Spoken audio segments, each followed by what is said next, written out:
Então, bora lá, jovens, com mais um vídeo do Geopolítica para Iniciantes. Não se esqueça de deixar o like e seguir o canal.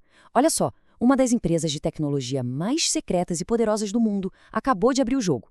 No manifesto bem ousado de 22 pontos, a Palantir está dizendo exatamente o que ela pensa sobre tecnologia, guerra e o futuro do Ocidente. E sério, a visão deles pode mudar tudo. Bora entender isso aí.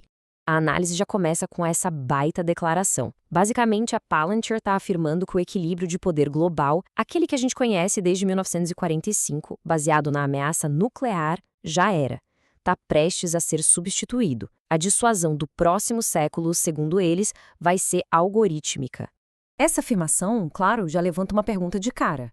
Que empresa é essa que tem o poder e a audácia de declarar uma coisa dessas? E mais importante ainda, por que a gente deveria dar atenção ao que eles dizem? Para entender o que está por trás desse manifesto, primeiro a gente precisa sacar quem é a Palantir. O nome e as origens da empresa já dizem muito sobre a missão deles. E olha, o nome não é à toa, não. As Palantir eram artefatos que permitiam ver através do espaço e do tempo.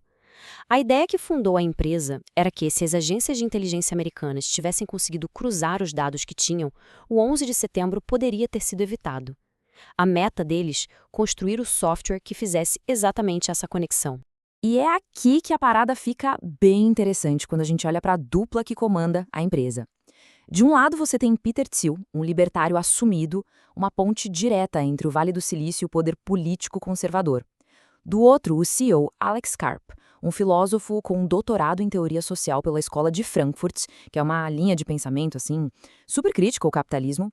É uma combinação de ideologias, no mínimo, surpreendente no topo de uma empresa de defesa. A Palantir saiu de uma simples ideia para virar, na prática, o sistema nervoso digital das Forças Armadas dos Estados Unidos. Vamos ver a escala do poder e da influência que eles conseguiram acumular. Aliás, galera, deixe um comentário de um tema que vocês querem que eu faça outro vídeo e eu farei e postarei no canal em menos de uma semana. E essa influência toda se reflete num sucesso comercial impressionante. A receita da empresa, por exemplo, disparou 70% no quarto trimestre de 2023. Isso fez dela a queridinha de Wall Street. E esse sucesso todo se traduz em recompensas, digamos, gigantescas.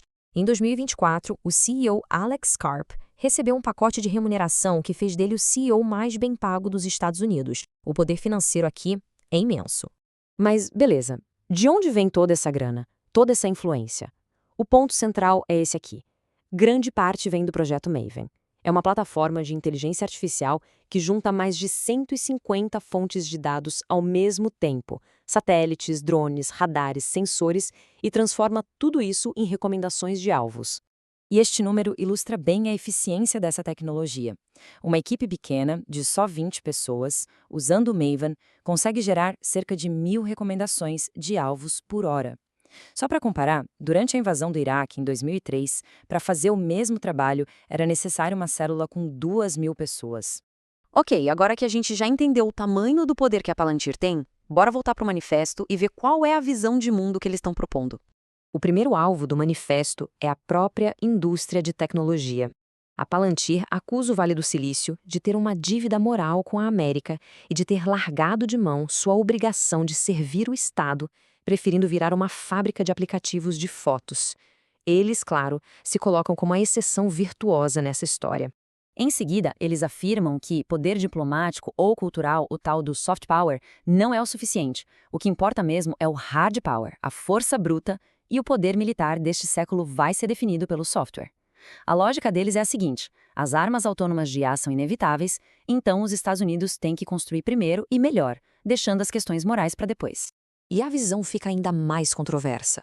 O manifesto defende a volta do serviço militar obrigatório nos Estados Unidos e o rearmamento da Alemanha e do Japão. Eles chegam a dizer que o desarmamento alemão foi um erro pelo qual a Europa está pagando caro e que o pacifismo do Japão é altamente teatral. Lembrando, pessoal, deixa o like e se inscreva no canal para ajudar a gente a crescer. Aqui, o manifesto faz uma defesa bem direta das elites.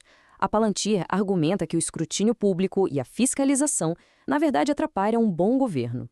A mensagem é que a sociedade devia ser mais tolerante com os erros cometidos por bilionários e políticos, o que, convenientemente, beneficia uma empresa que depende de contratos governamentais secretos. E agora a gente chega nos pontos talvez mais chocantes do documento, que desafiam diretamente o consenso do pós-guerra. O manifesto critica o que eles chamam de dogma de que todas as culturas são iguais, afirmando que algumas são claramente superiores a outras. Segundo analistas, esse é um argumento que tenta reabrir a discussão sobre uma hierarquia de civilizações. Então, quando a gente junta todas essas peças, que imagem de futuro começa a aparecer? É uma visão de mundo bem amarrada e bem radical. Resumindo, o mundo que a Palantir defende é um com mais armas autônomas, menos fiscalização pública das elites, uma sociedade e aliados remilitarizados, um novo equilíbrio de poder baseado em algoritmos de IA e uma reafirmação da superioridade cultural do Ocidente. O que torna esse manifesto tão preocupante para muita gente não é só uma ideia isolada, mas o pacote completo. Se viesse de qualquer outra empresa, talvez fosse só um texto curioso. Mas vindo da Palantir, o cérebro digital do Pentágono, isso soa como uma declaração de intenções sobre o futuro que eles já estão construindo. O que a Palantir está dizendo, no fundo, é que este futuro está sendo construído, quer a gente queira, quer não. O que nos deixa com uma pergunta final e bem inquietante. Se uma corporação pode escrever um plano tão grande para a ordem mundial, quem vai ter o poder de escrever o próximo? Por enquanto é isso, assista a outro vídeo sobre o tema, não se esqueça de deixar o like e seguir o canal, para não perder a próxima notícia sobre geopolítica mastigada de um jeito descomplicado para você. Falou, piazada!